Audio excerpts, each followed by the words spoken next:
días, que el Señor les bendiga. ¿Cuántos hermanos de Colombia tenemos aquí en la congregación? ¿Quieren ponerse en pie, por favor? O hermanos que tienen familia en Colombia, o hijos de colombiano o una colombiana. Ok, gracias, gracias. El resto nos ponemos en pie. Queremos orar por Colombia en esta mañana. El lunes, esta amada nación fue afectada por un terremoto donde hay cientos de fallecidos. Así que hay muchas familias en luto, hay miles de personas heridas, otros desaparecidos, más todas las implicaciones que conlleva este tipo de situación trágica. Quiero leer un pasaje de las Escrituras que pueden resultar de ánimo para los creyentes y también para aquellos que están sufriendo y no conocen de Dios, y queremos animarles a que busquen de Dios en una situación como esta. En el Salmo 46 dice la Biblia: Dios es nuestro amparo y fortaleza, nuestro pronto auxilio en las tribulaciones. Por tanto, no temeremos, aunque la tierra sea removida y se traspasen los montes al corazón del mar, aunque bramen y se turben sus aguas y tiemblen los montes a causa de su braveza. Jehová de los ejércitos está con nosotros. Nuestro refugio es el Dios de Jacob. Y quiero agradecer también a Dios porque hay varios ministerios e instituciones en Estados Unidos que están apoyando en esta hora a Colombia. Yo sé que quizás algunos están interesados en saber cómo se puede ayudar. Sé que una de las instituciones serias y confiables es Samaritan Purse, que ya ha enviado uno de sus aviones con ayudas, y otros países que están ayudando. Y también Send Network y la North American Mission Board envían recursos, y son instituciones que reciben donativos también de iglesias nuestras en Estados Unidos. Así que si alguno quiere saber más, puedo darle información y remitirles también. Pero vamos a orar y vamos a pedirle al Señor que intervenga. Padre, nosotros te damos gracias porque aún en los momentos de mayor angustia, en tiempos en que somos azotados por fenómenos naturales o por la enfermedad, otras tragedias de la vida, sabemos que no estamos solos, que tú estás con nosotros.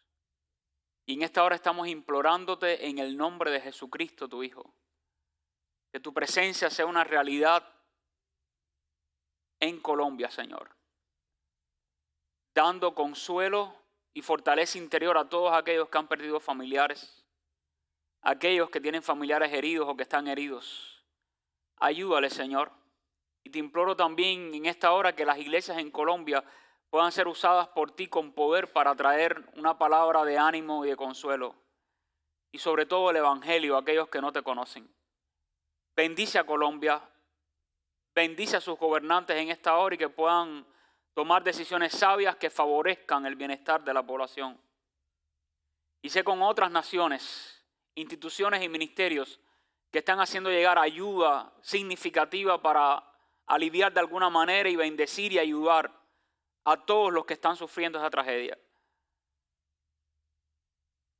Bendice a Colombia, oh Dios.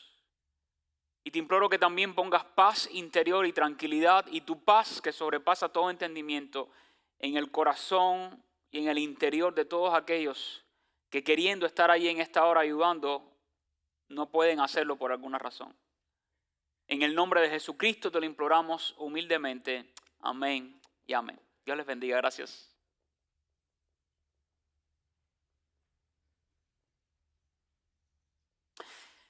¿Alguna vez te ha ocurrido que estando sentado en una silla rodeado de gente, no solo una vez, quizás 2 veces, 3 veces, varias veces, te sientes que eres un desconocido para los demás o una desconocida para los demás? ¿Les ha pasado eso? Eso puede ocurrir, por ejemplo, al inicio de las clases. Yo estuve conversando con mi hija del medio y le decía, bueno, ¿y cuántos amigos tienes en tu clase del curso anterior? Dice, no, muchos. Entonces ese es un día en el que uno se siente como un desconocido para otros, aunque esté rodeado de gente y aunque la misma gente esté viniendo al mismo lugar de forma repetida. ¿Saben que eso nos puede ocurrir en la iglesia también? Sobre todo en iglesias grandes, donde usted llega el domingo, se sienta y sabe que está rodeado de gente, pero usted siente que usted es un desconocido para los demás, o los demás son desconocidos para usted. ¿No les ha sucedido incluso que después de estar un tiempo viviendo en este país, aunque usted tiene cosas que no tenía antes? Por ejemplo, para mí fue novedoso llegar a este país y de pronto tener un teléfono inteligente. Yo llegué a ver muchos tipos de teléfonos. Eso significa ya que no estoy muy joven, ¿verdad? Pero yo llegué a ver aquellos que uno se comunicaba con una manigueta y había una operadora, y entonces la operadora te conectaba con el otro lugar. ¿Ustedes recuerdan eso, hermanos? Vamos, recuérdenlo, aquí no hay tantos jóvenes, ¿eh? O esos teléfonos en que uno ponía el dedo y movía un disco y volvía a mover el disco. ¿Se acuerdan de esos? Y hoy no, hoy usted habla de cualquier lugar, pero en aquel momento usted no podía moverse de la habitación, a no ser que comprara un cable de hasta 2 metros y se movía con el cable, pero ya llegaba el momento que el cable, ¡pum!, y se caía el teléfono también. Pero hoy con los teléfonos inteligentes usted tiene cientos de contactos y hasta favoritos, y tiene una lista de 10, 15 favoritos. ¿Cuántos tienen teléfonos inteligentes llenos de contactos de personas y números telefónicos? Vamos, a ver si es humano, mire cuántos. Y no le pasa que a veces pasan los días y usted se siente solo y no recibe una llamada de alguien para ver si estamos vivos o muertos. Miren, algunos me dicen así. Si usted supiera, pastor. Y ahí están los favoritos, pero nadie llama o usted no llama y se siente solo. Y lo mismo puede ocurrir en una iglesia. Que usted venga semana tras semana a una iglesia donde hay mucha gente, usted está rodeado de gente y usted lo que está sufriendo es una soledad horrible. Saben que actualmente hay una pandemia en el mundo, esa pandemia de sentirse solo, que produce muchas veces depresión. Y hubo etapas en la vida en las que quizás usted sintió el calor y el amor de las relaciones de otros, pero aunque esa gente a distancia lo siguen amando a usted y usted lo sigue amando a ellos, ya usted no está experimentando el calor de las relaciones como antes. ¿No le ha pasado así? Por eso es importante, sobre todo para los que hemos emigrado, conectarnos rápido en otros, en compañerismo. Y todo eso puede pasar, toda esa sensación de soledad y de sentirse uno como un extraño puede ocurrir aun cuando uno ha logrado muchas cosas en este país. Porque quizás usted llegó a este país y con su esfuerzo y su trabajo duro ya usted logró rentar o comprar algún espacio donde vivir, sea pequeño o grande. Y usted tiene cosas y usted ha logrado hacer compras que nunca imaginó que iba a hacer en su vida. Y después de esa gran compra, cuando pasa el tiempo, usted comienza a ver ese artículo, ese objeto o eso que compró como algo más. ¿No le ha pasado? Algo más. Un objeto más. Y sigue esa sensación de vacío. ¿Sabe por qué, hermano y hermana mía, o amigo y amigo mío? Porque el ser humano fue creado para más, para algo más que solo tener, para algo más que solo disfrutar de cuestiones materiales o de experiencias temporales. El ser humano fue creado para algo más que solo estar rodeado de gente sin la que se conversa o en la que uno puede sentirse como un total desconocido o extraño. Fuimos creados para algo más. De hecho, hay un instituto que se dedica a estudiar cuáles son los factores que brindan bienestar personal y que garantizan longevidad en la vida de los seres humanos. Y déjeme decirle, no siempre, aunque es muy importante, está relacionado con tener buenas y muchas cosas materiales. Entre ellos, cómo uno se nutre, cómo uno cuida su salud, pero uno de los factores más fundamentales que continúa resaltando en esa investigación, la pueden buscar en internet también, y que se hace frecuentemente, es que si algo garantiza el bienestar personal de un individuo y la longevidad, es decir, que podamos durar muchos más años, ¿saben qué es? La calidad de nuestras relaciones con otras personas. Así que tú y yo pudiéramos tenerlo todo materialmente, pudiéramos tener neveras y pantries y estantes en la cocina llenos de comida y pudiéramos tener un teléfono lleno de contactos, pero si no cultivamos relaciones de calidad con otros, no estamos viviendo la vida plena que Jesús quiso para nosotros. Porque la vida eterna, la vida plena, la vida abundante que Jesucristo ofrece a todo aquel que cree en Él, parte de esa plenitud y de esa abundancia y de ese bienestar que Jesucristo garantiza a todo aquel que cree en Él, tiene que ver con el tipo de relaciones que tenemos los creyentes unos con los otros.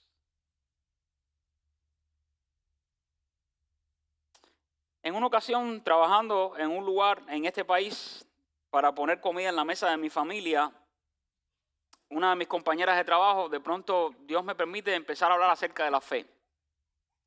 Y descubro que la mujer es creyente. Y entonces empezamos a compartir cuestiones de la fe y cuando le digo, ¿y en qué iglesia te congregas? Me dice, yo no necesito la iglesia. Así, pero, no, cuéntame eso. Y ahí me explicó. Y después de hablar un ratico con ella, porque no podíamos hablar demasiado, la mujer seguía convencida que ella podía florecer en su vida espiritual, sin relacionarse con otros creyentes ni pertenecer a una iglesia. Ese es un engaño del diablo. Porque a la luz de la Biblia, y hay muchísimos pasajes en el Nuevo Testamento que así lo aseveran, para que un cristiano pueda llegar a alcanzar la estatura de la madurez en Cristo Jesús, si algo necesita son las relaciones. Es más, si hay un factor, y de eso vamos a hablar en uno de los próximos domingos, porque hay 3 elementos que quiero enfatizar en esta serie que nos ayudan a experimentar el ser hechos para más. Si hay uno de los factores que nos ayuda a crecer y a madurar mucho en la vida cristiana es relacionarnos con otros.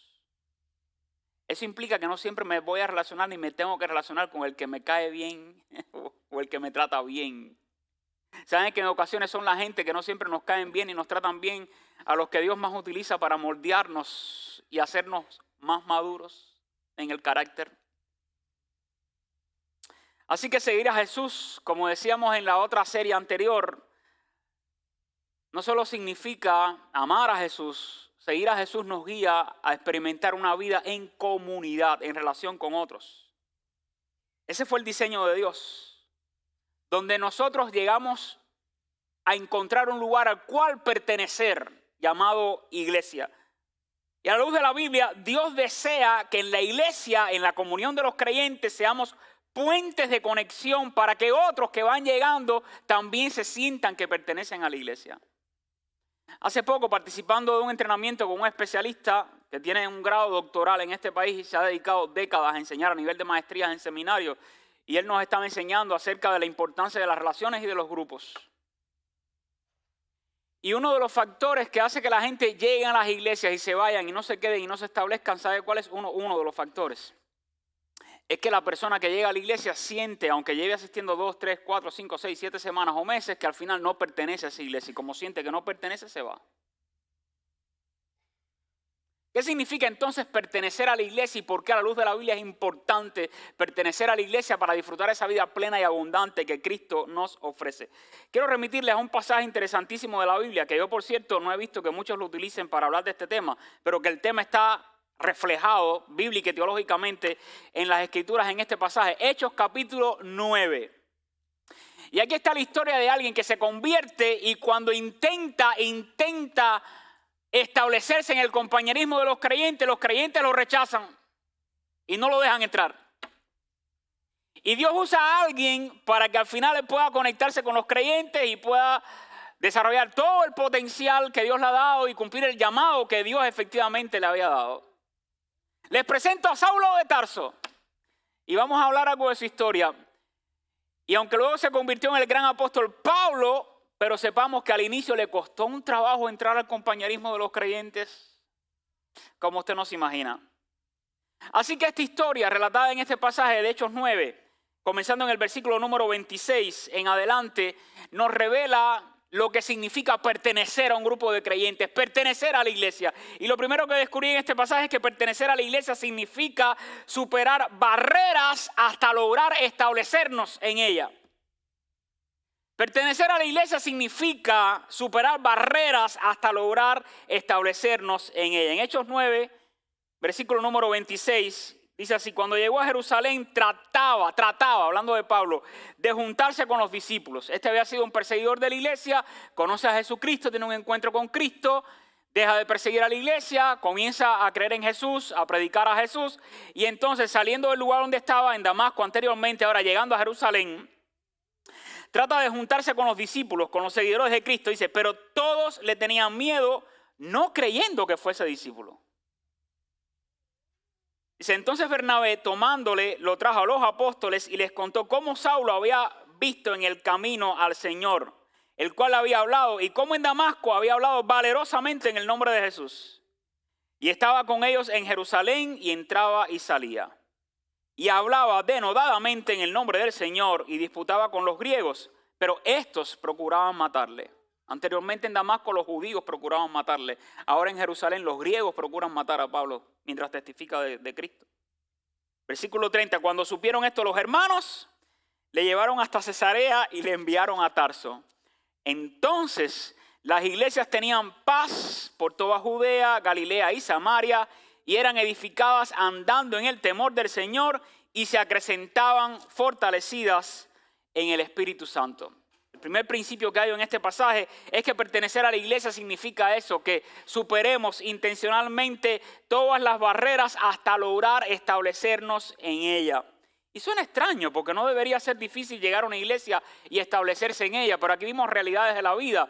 En una iglesia, al llegar uno nuevo que quizás no conoce a Cristo o que acaba de conocer a Cristo o que viene de otra congregación, la realidad es esta: pudiéramos llegar a sentir barreras o encontrar barreras que nos hacen sentir que no pertenecemos, que cuesta trabajo establecerse en esa congregación, en ese grupo de creyentes.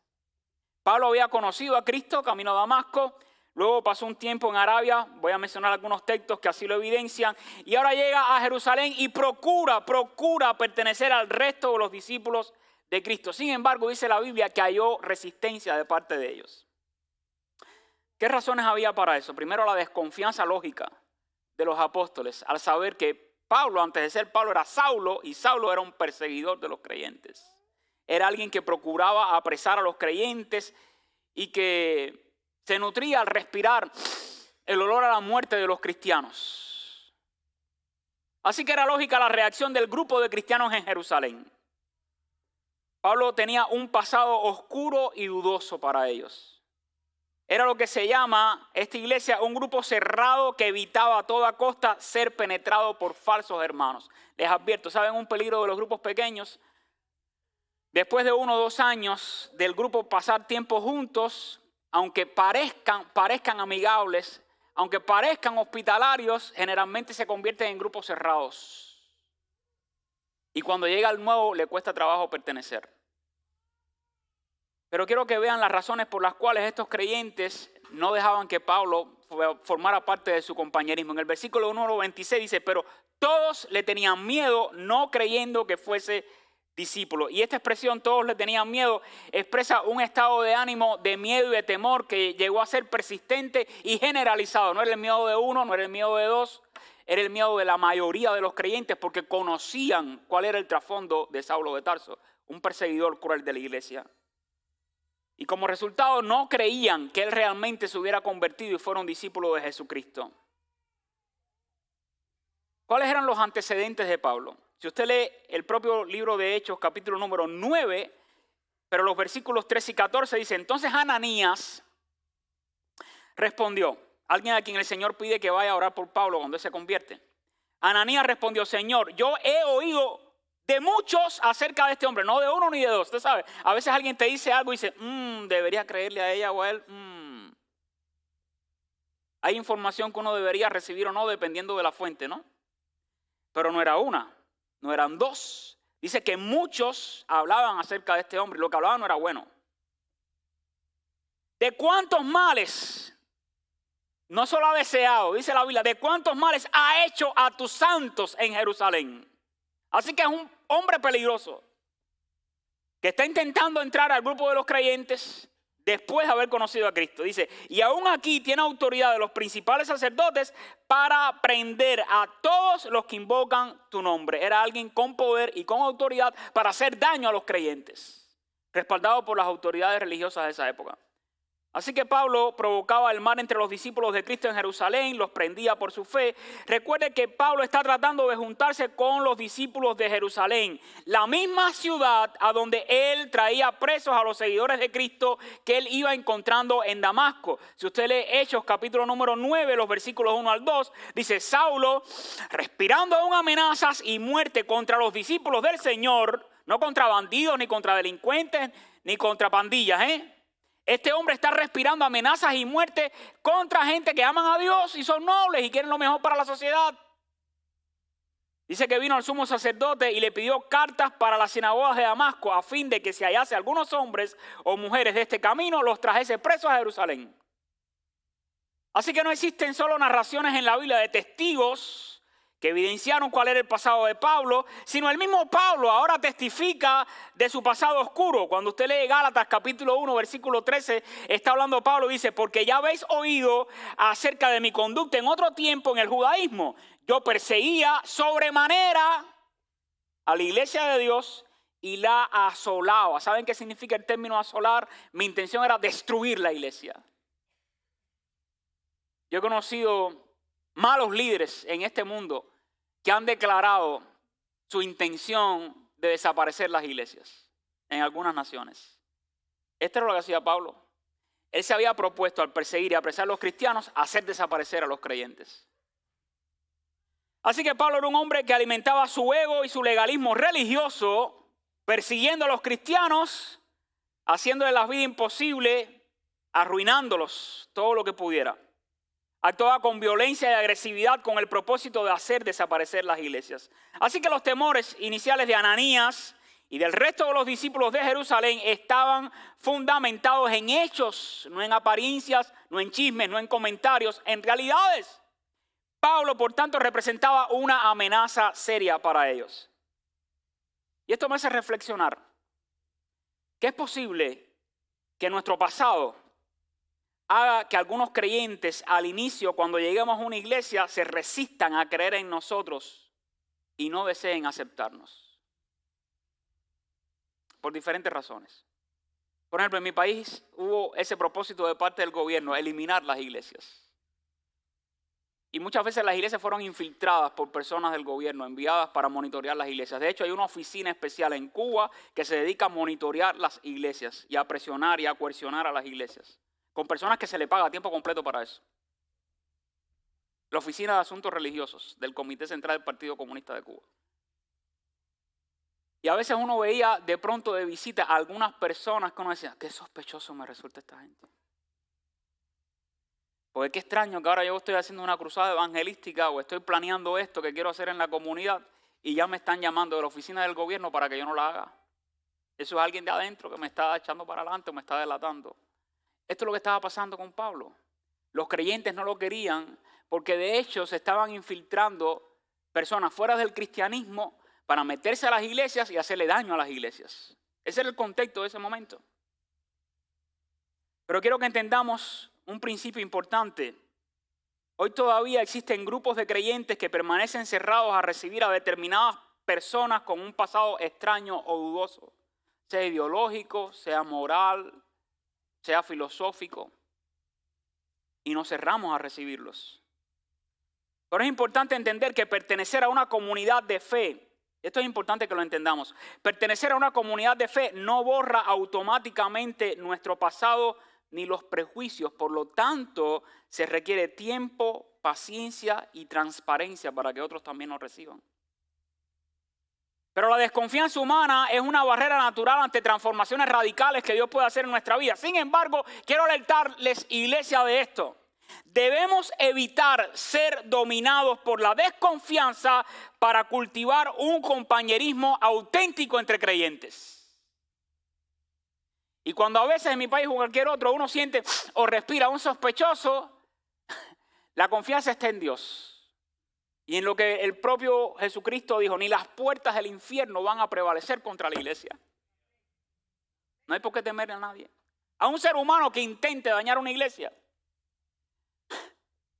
o amedrentar a una iglesia, o chantajear a una iglesia, eso no prevalece. Nosotros como creyentes, entonces, a la luz de la Biblia, tenemos el deber de evitar ser dominados por la desconfianza para llegar a cultivar un compañerismo auténtico entre nosotros. Pablo, luego de su encuentro con Cristo, no permaneció solo. Él quería juntarse con otros discípulos de Cristo. El anterior perseguidor de cristianos ahora quiere pertenecer al grupo de aquellos a quienes perseguía. Pablo, después de tener su encuentro dramático con Jesús camino a Damasco, fue confirmado por Ananías. Inmediatamente Ananías lo confirmó en la fe. Y quiero que noten otro detalle interesantísimo en la vida de Pablo. En Hechos 9:18. Y al momento, después que Ananías ora por él, dice, le cayeron de los ojos como escamas y recibió al instante la vista. Y levantándose, fue bautizado. Oh, tremendo detalle este.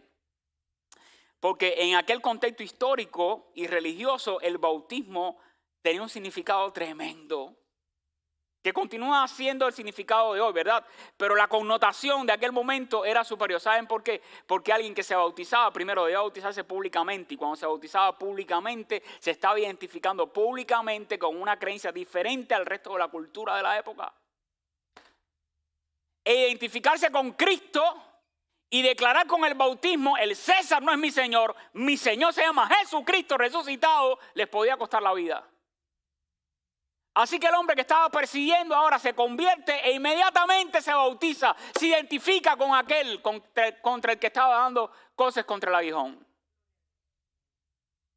Y quiero que observen ese detalle importante. ¿Cuántos días pasaron entre el encuentro del sospechoso Pablo con Jesús y su bautismo?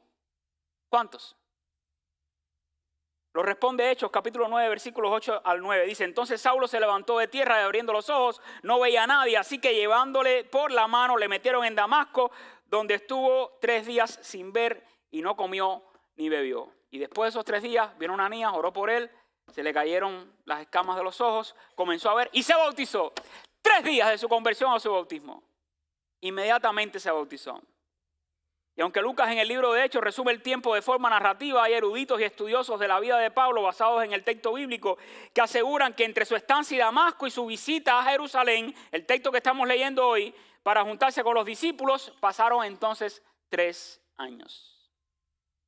Pertenecer a la iglesia, hermanos, significa tratar de echar abajo cualquier barrera que impida o que esté estorbando para que pertenezcamos a ellas.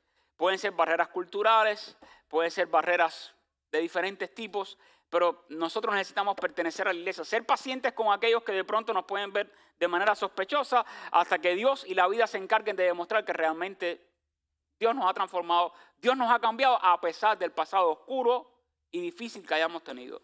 Dios me cambió y aquí estoy porque quiero pertenecer al cuerpo de Cristo. En segundo lugar, pertenecer a la iglesia significa integrarnos al grupo con la ayuda de otros. Mire el versículo 27 de Hechos, capítulo 9. Hechos 9, 27. Continúa diciendo, entonces Bernabé, y eso le da un giro a la historia tremendo.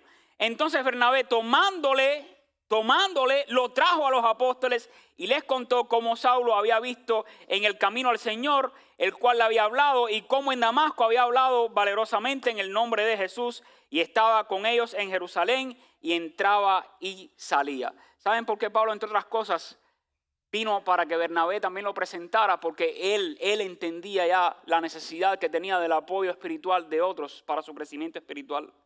Cuando leemos Romanos capítulo 12, versículos 4 al 5, que se los leo en la Nueva Traducción Viviente, dice, así como nuestro cuerpo tiene muchas partes y cada parte tiene una función específica, el cuerpo de Cristo también. Nosotros somos las diversas partes de un solo cuerpo y nos pertenecemos unos a otros. Lo que me dijo aquella muchacha en aquel lugar donde estábamos trabajando, yo no necesito la iglesia, es como que la mano se desprende y ya me voy sola a vivir sin el resto del cuerpo. Eso no funciona, te vas a morir. Pablo necesitaba a otros creyentes para florecer y llegar a convertirse en el líder y el apóstol que llegó a ser. Y al llegar a Jerusalén y luego de haber predicado el evangelio en Damasco, Dios utiliza ahora no un ángel, aunque parece un ángel. Este hombre era como un ángel, Bernabé. Para que los creyentes allí le reciban como a su hermano en la fe, no como al perseguidor. Hechos 9, 27. Bernabé lo toma de la mano y lo trae a los apóstoles. Y les cuenta todo lo que Dios está haciendo con Pablo y lo que hizo en Damasco con él. Así que cuando Pablo llega a Jerusalén y Bernabé lo toma de la mano y lo trae a los apóstoles, ya está dando frutos de convertido. Por eso Bernabé le empieza a contar las grandes cosas. Miren, este hombre pudo haber tenido un pasado horrible, las peores intenciones para nosotros, pero Dios lo cambió, Dios lo transformó. Miren cómo Dios lo usó en Damasco y ahora viene aquí a juntarse con nosotros y a ser usado por Dios también entre nosotros. Pero hizo falta aún así un Bernabé para que Pablo fuese creído y recibido por los apóstoles. A la luz de la Biblia, Pablo no pudo integrarse por sí solo en el grupo de Jerusalén. Necesitó que Bernabé tomara la iniciativa de llevarlo ante los apóstoles y testificara de su conversión y abogara por él. Más adelante, Pablo relata que no solo fue recibido por Bernabé, sino que además otros apóstoles fueron usados por Dios para confirmar su apostolado, animarlo y aconsejarlo. Cuando usted lee Gálatas capítulo número 2, versículos 9 al 10, dice, de hecho, Santiago, Pedro y Juan, quienes eran considerados pilares de la iglesia, reconocieron el don que Dios me había dado y nos aceptaron a Bernabé y a mí como sus colegas. Nos animaron a seguir predicando el evangelio a los gentiles mientras ellos continuaban su tarea con los judíos. La única sugerencia, dice Pablo, que hicieron fue que siguiéramos ayudando a los pobres, algo que yo siempre tengo deseos de hacer. Y aquí hay un principio tremendo. La integración efectiva a menudo depende al menos, de un facilitador o un mentor dentro de la comunidad de creyentes. ¿Quieres integrarte? ¿Quieres sentir que perteneces? ¿No te quieres sentir más extraña o extraña ante otros? Busca un mentor. Permite que otro te introduzca al resto de los creyentes, te ayude. Se necesitan personas con el don de hospitalidad y una visión espiritual dispuestas a tender puentes entre el que llega de afuera y el grupo de creyentes que ya está establecido. La realidad es esta: ni Pablo ni ninguno de nosotros ha llegado solos al reino de Dios. Ninguno de nosotros puede crecer aislado saludablemente sin necesidad de otros creyentes. Y siempre, a la luz de la Biblia, hay un puente humano que Dios va a utilizar para conectarnos al resto del cuerpo de Cristo. Y esto es lo que llamo o denomino principio de integración efectiva. Necesitamos de otros para integrarnos, establecernos y pertenecer al cuerpo de Cristo. Quiero compartirles una historia personal que muestra cómo este principio de integración efectiva no es solo una teoría abstracta que les estoy presentando, sino que fue una realidad o ha sido una realidad viviente que transformó mi vida de un trasfondo del que yo provenía, ateo y religioso sincretista, a una fe en Jesucristo creciente durante varias décadas. En algunos momentos lo he dicho, nací en un hogar ateo. En mi hogar, donde nací y fui criado, no estaba ni la palabra de Dios ni la iglesia. Por lo tanto, no había un estímulo familiar en mi entorno que me animara a buscar a Dios por la fe. En mi niñez también recuerdo que fui expuesto a un ambiente religioso sincretista entre catolicismo y religiones afrocaribeñas que navegaban entre el espiritismo y la santería. Fue con 13 años, mientras estábamos recogiendo café en unas lomas del Escambray, que otro adolescente de mi misma edad lo vi leyendo el Nuevo Testamento y comencé a acercarme a él. Luego que alguien en mi familia me prohibió que yo asistiera a una iglesia y comencé a hacerle preguntas. Y él me dijo: cuando regresemos a la ciudad, te invito a mi iglesia. 14 años tenía, hablando a los otros de 14 años. Predicándome de Cristo e invitándome a la iglesia. La foto que les estoy presentando aquí, esa tiene años ya, hermanos. Pero el flaco feo de la esquina izquierda que ustedes ven ahí, soy yo. Y el otro de acá es el amigo que me invitó. Una clase de unos 13, 12 adolescentes, que al pasar el tiempo se llegó a convertir en un grupo de más de 500 adolescentes que estábamos reuniéndonos en grupos pequeños, en casas en toda la ciudad, en pocos años. ¿Cómo funcionó? Porque unos a otros nos invitábamos y salíamos allí ya sea a jugar pelota o a comer un helado en un lugar donde venden helado en Cuba, que se le dice Copelia, y ahí le hablábamos a otros. Y terminábamos el servicio de oración y nos íbamos a los parques a entregar folletos para que otros conocieran del evangelio o invitarlos a la iglesia. Y así fue creciendo y creciendo y creciendo y creciendo. Pero yo llegué ahí a pesar de mi trasfondo ateo y de sincretismo religioso, porque hubo alguien en algún lugar fuera de las 4 paredes de la iglesia que me invitó a la iglesia. Y seguramente fue tu caso. Alguien fuera de estas 4 paredes, por supuesto, te invitó a venir a la iglesia o a alguna iglesia. Luego, uno de mis profesores de inglés de la secundaria básica también fue usado por Dios para conectarme con un grupo de universitarios y de adolescentes de esa época que se reunían entre semanas. Pero el impacto no terminó el día que entré por primera vez, que fue bien extraño, déjenme decirles. Yo iba a la iglesia católica y meterme de pronto en un lugar que se llama iglesia y no ver los altares ni los santos. Yo dije: ¿y los santos dónde están? Díceme el amigo: no te preocupes que llegan ahorita. Y de pronto digo: ¿y el cura? Y cuando me presentan al cura, el hombre me presenta a la mujer y los hijos. Y yo digo: qué extraño está todo esto. Y empiezan a cantar y me ponen un libro con partitura adelante y la letra así entre las partituras. Se llama himnario. Eso no se usa hoy ya. Y yo dije: ¿y ahora esto cómo lo leo? Y nos enseñaban a cantar con el himnario. Pero déjenme decirle algo. Conocí a Cristo en una iglesia que ya tiene 127 años predicando a Jesucristo. En el centro de la isla. Una iglesia centenaria, las más históricas de toda la isla de Cuba.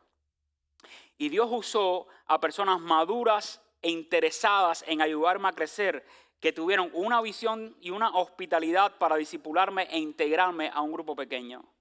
Así que la integración efectiva esa que ocurrió no sucede por casualidad, sino porque alguien tuvo la intención de invitarme y hablarme y de conectarme con un grupo. Pero quiero que vean el fruto a largo plazo. En ese grupito donde éramos 13, había un equipo como de 3 maestros que se rotaban y nos enseñaban. Y una de ellas, después de haber pasado 35 años, quien fue mi maestra de escuela dominical, todavía continúa siendo una de mis mentoras. Y casi toda la semana hablo con ella. Tiene 73 años y acaba de enseñar a una clase de más de 80 niños en una escuela bíblica de verano. Por si alguien piensa que después de los 70 no se puede hacer nada para Cristo, esta mujer acaba de enseñar a una clase de más de 80 niños de primarios entre edad de 9 y 11 años, predicándoles el evangelio y enseñándoles de la Biblia a sus 73 años.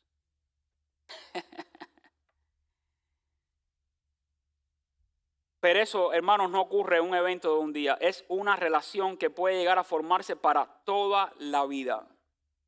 Y Dios utiliza creyentes dispuestos a actuar como facilitadores, conectores y también como protectores de otros. Por lo tanto, es importante entender el contexto histórico de aquella época en que Pablo intentó establecerse en el grupo de discípulos. Porque en ese inicio del cristianismo era muy común que falsos cristianos trataran de introducirse entre los verdaderos para espiar a los cristianos y causarles daño. Cuando leemos Gálatas capítulo 2 versículo 4 dice, incluso esa cuestión surgió solo a causa de unos supuestos creyentes, en realidad falsos, que se habían infiltrado entre nosotros, se metieron en secreto para espiarnos y privarnos de la libertad que tenemos en Cristo Jesús, pues querían esclavizarnos y obligarnos a seguir los reglamentos judíos. Por lo tanto, es entendible la reacción de aquellos creyentes de no dejar entrar a Pablo y que se necesitara un Bernabé que lo introdujera y que construyera confianza entre ambos. 2000 años después, pero en regiones diferentes, sentir que no pertenecemos o la falta de conexión real con otros creyentes, aunque estemos asistiendo a una iglesia, es una de las razones principales por las cuales personas nuevas que llegan a las iglesias no se quedan. Necesitas un mentor o una mentora. Necesitas hacer amigos en esta iglesia. Y algunos que están solteros, ojalá y se conozcan, se amen y se casen. Yo los caso, vaya, no les cobro nada. Y hacemos crecer la iglesia, empiezan a tener niños. Aquí en la iglesia. Aquí hay hermanas solteras que dicen, pastor, ¿me puede dar una mano? No acabo de encontrar a nadie, hija, pero vea dónde están ellos.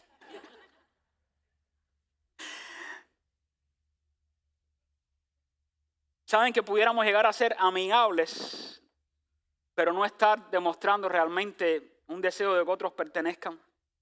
A eso se le llama cordialidad superficial. Nos saludamos en momentos específicos quizás del servicio, cuando dan la bienvenida, pero rara vez trascienden a una conversación genuina o a recordar los nombres de aquellos a quienes saludamos el domingo aquí. O que pudiéramos estar sufriendo el síndrome de un club privado, donde muchos nuevos asistentes dicen que los miembros habituales interactúan calurosamente entre ellos, dejando al visitante con la sensación de ser un intruso o un espectador ajeno a un círculo cerrado. Y hay varias investigaciones de eso. Por ejemplo, alrededor del 29% de jóvenes adultos y nuevos asistentes que se alejan de las comunidades de fe señalan que se fueron porque no se sintieron conectados con la iglesia. ¿Cómo entonces construir vínculos y una comunidad real a la que tú puedas pertenecer? Primero, sé intencional en las relaciones, por muy tímida o tímido que sea. Deja de esperar que sean otros quienes se acerquen a ti. Comiénzate a acercar a otros. Date a conocer. Toma la iniciativa de saludar a alguien, de invitarle a un café. Entabla amistades. Intégrate a un grupo pequeño. Esta mañana recibiste este folleto con información. 5 grupos en español los domingos a las 9:30. Mañana lunes comienza uno para damas a las 9:30. Lunes por la noche los hombres tienen otros a las 7 de la noche. Los miércoles también hay grupos a las 7:30 o 7 de la noche de oración y estudio bíblico. Y si no, crea uno tú en tu casa o en una cafetería o en otro lugar. Fomenta encuentros informales fuera del campo, del campus, de la iglesia. Aprovecha cada oportunidad de encuentro con otros. Invierte recursos y sé recíproco con tus amistades. Esto es otra cosa. Una vez me dijo, pastor, no ves más ahí porque cada vez que me invitan soy yo el que pago. Por supuesto que vas a querer tener amigos así, que te vacíen el bolsillo. No seas tacaño. Paga tú también alguna vez, ¿no? Te invitan a un café, la próxima semana paga tú. Reúne, déjate comer una pizza, invitas a tu amigo a la cafetería. Sea un constructor de personas al estilo de Bernabé. Practica la hospitalidad y para establecer relaciones se necesita estar presente y servir a otros en momentos de vulnerabilidad y de necesidad. No solo es orar. Estoy enfermo, ora por ti. Bueno, ¿y qué más puedo hacer? Quizás te puedo llevar una sopa o por DoorDash te puedo hacer llegar algo para que comas hoy. En tercer lugar, pertenecer a la iglesia significa integrarnos activamente en su misión. Mira los versículos 28 al 30. Y estaba con ellos en Jerusalén y entraba y salía y hablaba denodadamente en el nombre del Señor. Ya está haciendo misión. Y disputaba con los griegos, pero estos procuraban matarle. Y cuando supieron esto, los hermanos, noten esto. El pasaje comienza con una atmósfera de rechazo. Este es un perseguidor, aquí no lo queremos. Quizás nos quiera hacer daño, viene Bernabé, lo conecta, él es un puente de relación entre Pablo y los apóstoles en Jerusalén. Y ahora escuche el tono y la atmósfera del pasaje bíblico. Cuando supieron esto, ¿quién? Los hermanos. Así que ya no son enemigos, ni gente en sospecha. Ya son hermanos. Y miren lo que hacen por Pablo. Le llevaron hasta Cesarea y le enviaron a Tarso. ¿Nota la diferencia? Así que una vez que fue superada esa barrera inicial de sospecha, Pablo no se quedó como un espectador lejano tampoco. El texto dice que estaba con ellos en Jerusalén, entraba y salía y hablaba denodadamente en el nombre del Señor. ¿Saben qué significa eso? Que ahora está haciendo activamente la misión de la iglesia, predicar. Así que no solo disfrutaba el compañerismo entre los creyentes, sino que también compartía la vida con otros creyentes y sostenía la misión de la iglesia. Eso le da propósito a la vida del creyente. Cuando decimos hemos sido hechos para más, es que hemos sido hechos para más que solo estar sentado en una silla el domingo, venir, cantar, adorar, orar, escuchar, ¡pum!, irme. Es más que eso, es conectarme con otros, es recibir el apoyo de otros, es apoyar a otros, es orar por otros, que otros oren por mí, pero además integrarme con ellos para que más gente conozca a Jesucristo y el Evangelio del Señor. Y Pablo llegó a ser tan apreciado y estimado por los discípulos de Jerusalén que dice la Biblia que estaban dispuestos a protegerlo cuando los griegos procuraban matarlo. Así que el que antes perseguía, ahora aquellos perseguidos se convierten en sus protectores. ¡Wow! Lo que hace el Evangelio. Los que antes le tenían miedo a Saulo ahora son sus hermanos en la fe y lo protegen para que no sea víctima de la persecución por predicar el Evangelio. ¡Qué grandioso es el Evangelio! Una comunidad de creyentes actúa como un sistema de seguridad, refugio y de protección en tiempos de crisis. Por lo tanto, estar en un grupo de creyentes no solo ofrece compañía, sino que te pueden defender activamente, traer discernimiento a tu vida y hasta apoyo logístico cuando el individuo es vulnerable. Pertenecer a la iglesia es mucho más de que tú y yo ocupemos un asiento los domingos en este espacio. Pertenecer a la iglesia es compartir la vida de fe con otros. Es apoyarnos mutuamente siempre que podamos, pero es además sostener la misión de la iglesia juntos. Y por último, pertenecer a la iglesia significa colaborar activamente para ver el fruto de la obra de Dios. Termina el versículo 31 de una manera preciosa. Dice, entonces las iglesias tenían paz por toda Judea, Galilea y Samaria y eran edificadas andando en el temor del Señor y se acrecentaban fortalecidas por el Espíritu Santo. Esa es la voluntad de Dios, que las iglesias crezcan. Porque están alcanzando a otros, las vidas están siendo cambiadas y transformadas sin importar el trasfondo que hayan tenido anteriormente, por sucio u oscuro que haya sido. Cuando las iglesias se abren en hospitalidad genuina y en conexiones reales unos con otros, esto es lo que experimentan: paz. Y esta expresión muestra un estado prolongado de reposo tras el cese de la persecución directa de Saulo y su posterior salida de aquella región. Las iglesias experimentaron un avance y estabilidad muy significativos como resultados de creyentes establecidos en ellas que asumieron responsablemente sus roles. Hermanos míos, cuando los creyentes asumimos nuestro lugar y colaboramos, el cuerpo de Cristo experimenta un impacto integral. Pertenecer a la iglesia significa corresponsabilidad dentro del cuerpo para avanzar la misión de Dios. Recuerda, el Evangelio avanza no solo a la velocidad de nuestra generosidad, sino también a la velocidad de nuestra colaboración mutua. Y cuando cada miembro aporta sus dones, su tiempo, su dinero, su servicio, la iglesia se fortalece mucho más. Y el fruto de una iglesia edificada es el resultado del esfuerzo conjunto de mentores, de maestros, de servidores y de creyentes dedicados al cuidado mutuo. Quiero concluir con una ilustración que quizás nos puede ayudar a entender la importancia del compañerismo mutuo. Estos baldes llegan a ser baldes porque tienen varias duelas o listones de madera que lo componen. Y por supuesto hay unos cintillos metálicos que lo sostienen y le dan estructura y fortaleza. Pero estos baldes solo se pueden llenar de líquido, especialmente de líquido, no hasta la altura de las tablas más altas. Porque estas pueden ser muy altas. Pero si hay otras de menor altura, el balde solo puede llegar hasta ahí. Supongamos que este balde representa nuestra vida, la tuya y la mía. Y Dios nos quiere bendecir de manera abundante. Ríos de bendición quiere desbordar Dios en nuestras vidas. Pero Dios ha establecido y ha diseñado que para que nosotros disfrutemos una vida plena y abundante, hay disciplinas espirituales que deberíamos practicar en nuestra vida. Que quizás en tu caso sea la oración y lo has desarrollado muchísimo hasta el tope, hasta el límite, ¿verdad? A esta etapa de tu caminar con Dios y eres una persona muy devota que ora todos los días, quizás te levantas a las 4, a las 3 de la mañana a orar en tu casa, por la noche antes de acostarte oras. Quizás lees bastante la Biblia, tú solito y tú solita. Pero hay algunas otras áreas, pudiera ser de generosidad, pudiera ser la de servicio en la iglesia, o pudiera ser como esta, la de compañerismo. Por muy desarrolladas que estén todas las demás áreas en mi vida cristiana, que Dios espera que sean desarrolladas de forma saludable, si hay una que estoy descuidando, no me va a permitir recibir toda la bendición que Dios quiere para mi vida y florecer como Dios quiere que florezca en mi vida.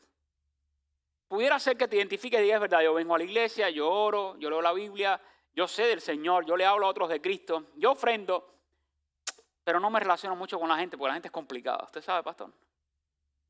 Qué difícil es la gente. No vas a crecer, ni vas a recibir toda la bendición que Dios tiene para tu vida.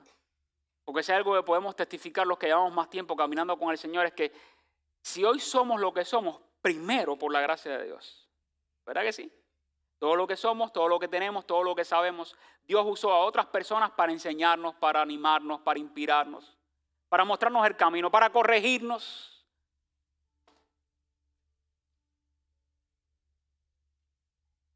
Pero Dios usa las relaciones también para ayudarnos a crecer en el carácter cristiano. Y si somos lo que somos es también por toda la gente a la que Dios nos ha expuesto en el camino de la vida cristiana. Entonces, tú solita, tú solito, intentando vivir el cristianismo, no vas a recibir mucha bendición, necesitas de otro. Y mi llamado para ti en esta llamada es este. Que si ya tú conoces a Cristo, si no lo conoces, que conozcas a Cristo para que experimentes vida plena y abundante. Si lo conoces y no has testificado de Cristo, mira a Pablo, al tercer día después de recibir a Cristo se bautizó para identificarse públicamente con Cristo. Y te bautices. Hay 2 mesas acá donde te responden preguntas sobre el bautismo, te enseñan sobre el bautismo, te ayudan a conocer sobre el bautismo. Hazlo hoy y conéctate con ellos. Son magníficos mentores, por cierto. No son solo gente que responden preguntas. Son mentores de una calidad espiritual que se las garantizo. Y si ya te bautizaste, aún no eres miembro de la iglesia y sientes que no perteneces, conviértete en un miembro de la iglesia hoy. Ya tú conoces a Cristo. Hazte miembro de la iglesia y trata de buscar oportunidades para crecer. Conéctate con un grupo. Hay una mesa para información con un grupo. Y en esta mesa a la derecha tengo hermanos que si ya tú llevas algún tiempo acá y ya, ok, no soy miembro de la iglesia, quiero ser miembro de la iglesia o quiero saber cómo ser miembro de la iglesia, acércate por favor al final. Ellos van a atenderte y te van a responder. Pero es importante pertenecer. ¿Saben por qué? Porque al fin y al cabo tú y yo fuimos hechos para más. Y pertenecer al cuerpo de Cristo es la voluntad de Dios. Nos ponemos en pie y oramos.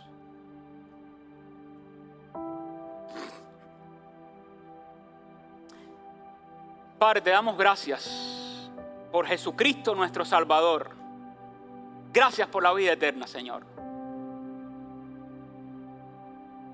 Gracias por la vida plena que podemos disfrutar contigo. Tú conoces aquellas áreas en nosotros en las que todavía necesitamos poner atención y colaborar en la obra que estás haciendo en nosotros para seguir creciendo y madurando hasta ser semejantes a tu Hijo Jesús. Ayúdanos a ser honestos con nosotros mismos y a identificar esas áreas, a poner atención a ellas. Y hoy especialmente queremos pedirte por nuestras relaciones unos con otros. Que no sea meramente llegar a este lugar 1 hora, 1 hora y cuarto y recibir lo que tú tienes para nosotros, sino que también podamos invertir y dar a otros de lo que tú nos das. Con nuestra vida, con tu palabra, con el poder de tu Espíritu Santo, con nuestras oraciones para ellos, con nuestro apoyo mutuo. Ayúdanos, Señor, a cultivar relaciones significativas y genuinas unos con otros.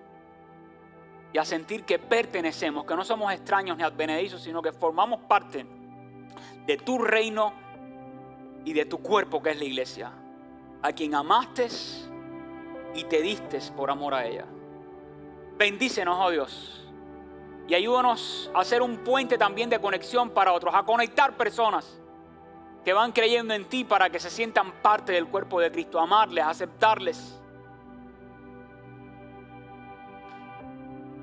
y que juntos podamos experimentar tu presencia en nuestras vidas, mientras nos vas moldeando y haciendo a tu semejanza.